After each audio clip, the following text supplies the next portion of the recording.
This is a small seed. If I get 1,000 online to give this, if I get 1,000 in the sanctuary to give this, that's $40,000 tonight. I said close them doors. Ushers, close the doors. Close the doors. Close the doors. We all gonna leave together. Y'all ain't going no place but to the restaurant.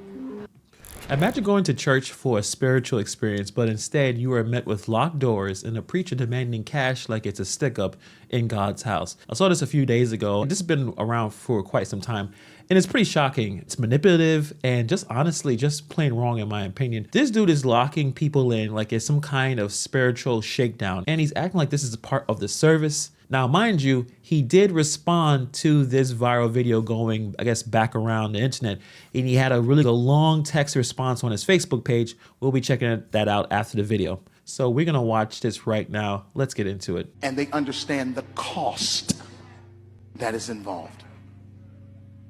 There's 1,000 of you. I said close them doors. Ushers, close the doors. Close the doors. Close the doors. We all gonna leave together. Y'all ain't going no place but to the restaurant. All right, so this is already pretty weird. So let's pause and unpack this real quick. So this is Marvin Sapp. He is a renowned gospel singer and pastor, best known for his hit song, Never Would Have Made It. Over the years, he has built a massive following, both as a musician and a minister, and he's currently senior pastor in a church in Fort Worth. So this dude really just locked the congregation in like they're trapped, like some kind of spiritual Hunger Games. I mean, nothing screams holy experience like being barricaded inside a church while some guy in the front acts like he's commanding a hostage situation. Imagine just coming to hear some gospel and the next thing you know, you're basically a captive audience. In my opinion, this is a straight up psychological warfare disguised as worship. By closing the doors, he's sending one loud and clear message. You're not leaving without giving. It's like a twisted church version of the used car lot. No one gets out until they put down a deposit. And the crazy part is, he's not subtle about it. He's literally repeating it like he is trying to cement it in their heads that they can't leave. When you hear, he is telling the people to close the doors.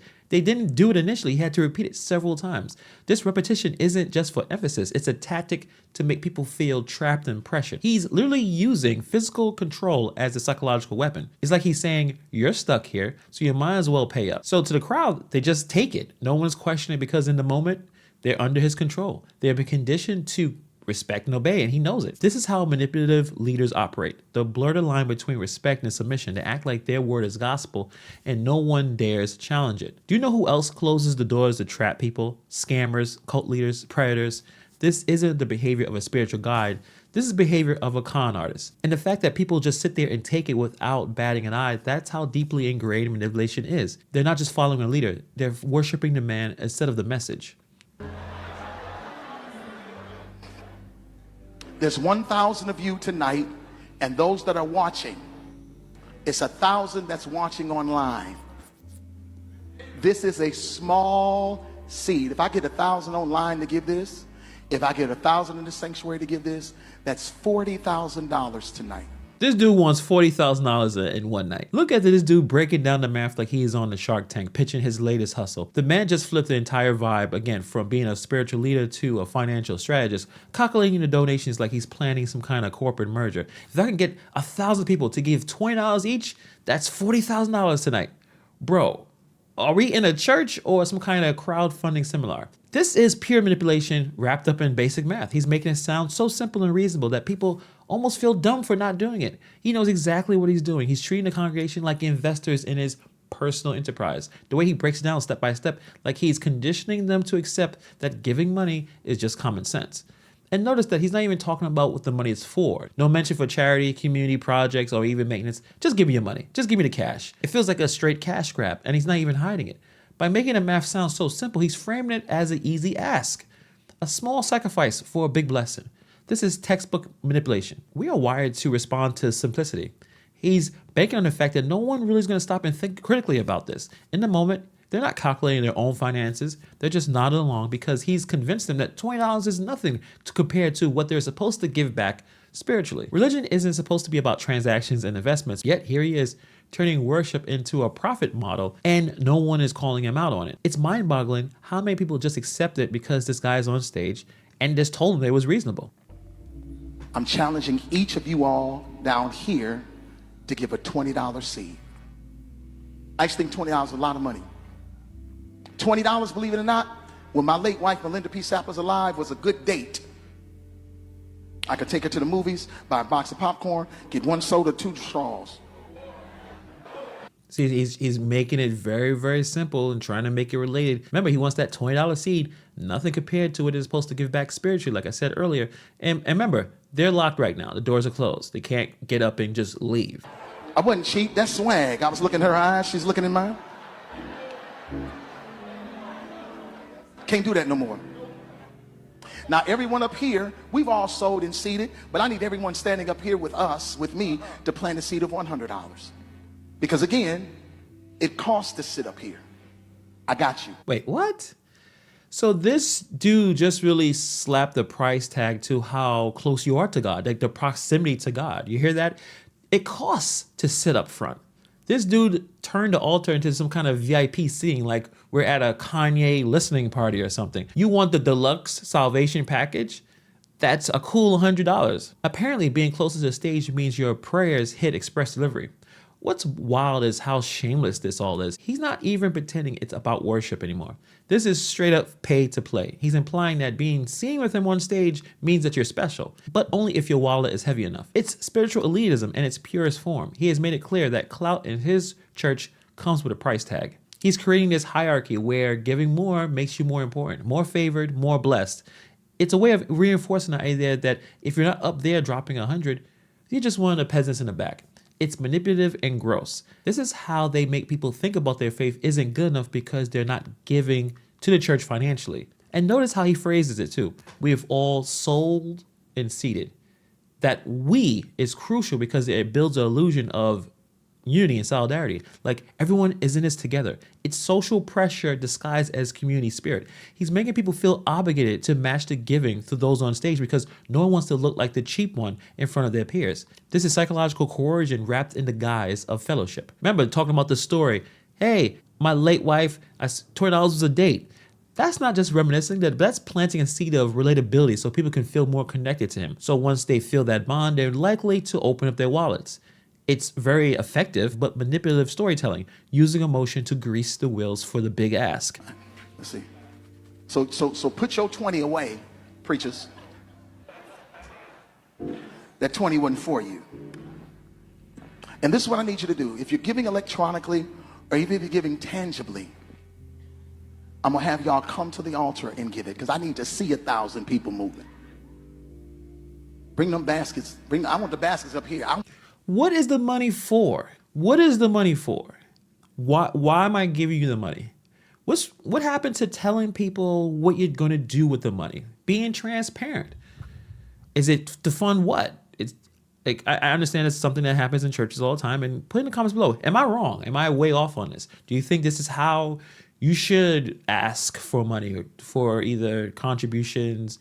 It just, to me, I think it would be more effective if you actually told people what the money is all about or where the money is going. Because, you know, the stereotype of the preacher begging, while they look great, they have the best cars, they have the best clothes, the best jewelry, while the flock, the rest of the congregation, is struggling. Like, this is the terrible stereotype of some of these pastors. And he's out there, locked everyone out, telling people, hey, you up here, you got to pay more. Hey, you want to be a part of the people in the front, you got to pay more. Actually, come in, I want to see you pay. A lot of social pressure is in this clip right here. I want to see the folk. Y'all start moving. Y'all can bring it right now. Come. Even if you're giving tangibly, just put your hand on take your phone and stick it on the bucket. Getting that money. Getting that money.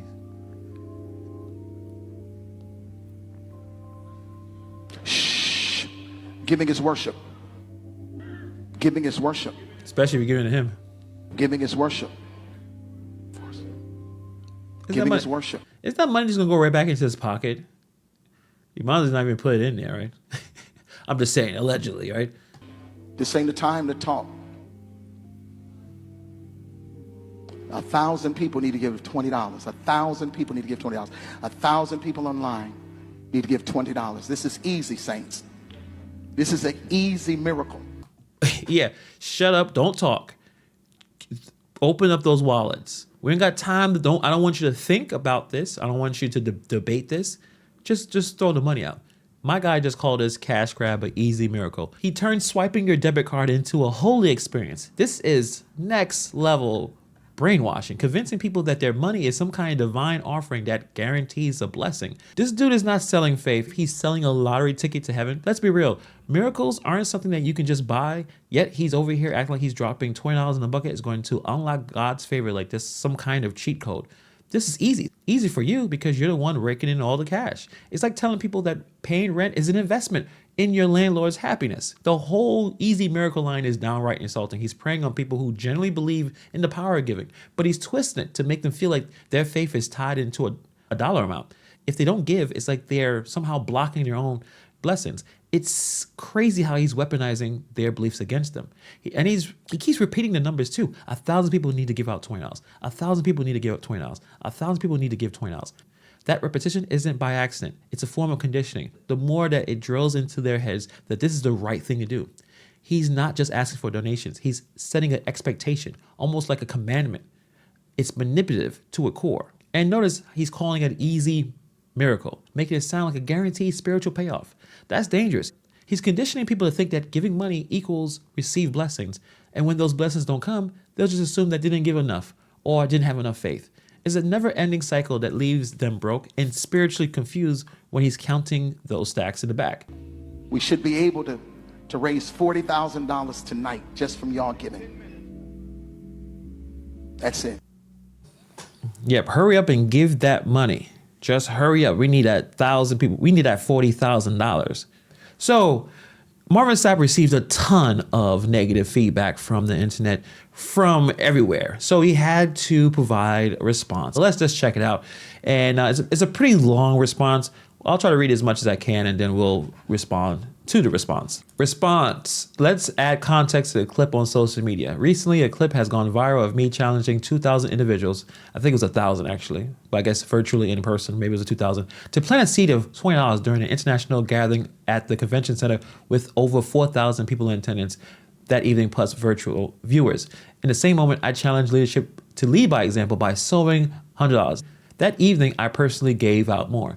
But if he's running the event, he didn't give out anything, the money would probably just go back in his pocket, right? I mean, I'm just saying, allegedly, right? Some have taken an issue with a particular moment when I instructed the ushers rather firmly to close the doors during the offering. To those unfamiliar with the church context or those who may not regularly attend worship gatherings, this has been misinterpreted as holding people hostage as well as offensive.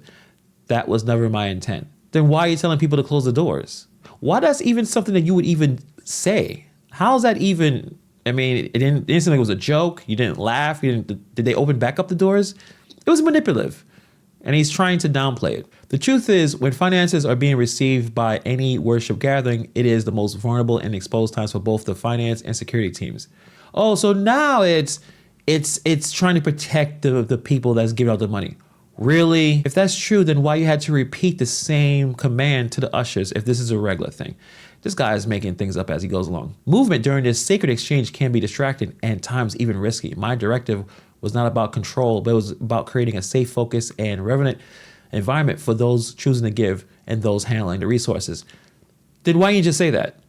I didn't hear that at all. Let's close the doors, guys. Let's make sure everything is nice and peaceful. And you know, because right now when people are coming in to bring money, it's a very sensitive, vulnerable situation. You didn't say any of that. That whole explanation he just made up. He did not say not one word about this during that clip at all. And if anyone has the entire thing, and did he explain it during it? If that's true, and he actually did say that, right? Like, let's say, for instance, Sapp said that during that clip, he would have posted it. He wouldn't just have this long text explanation. Let's finish.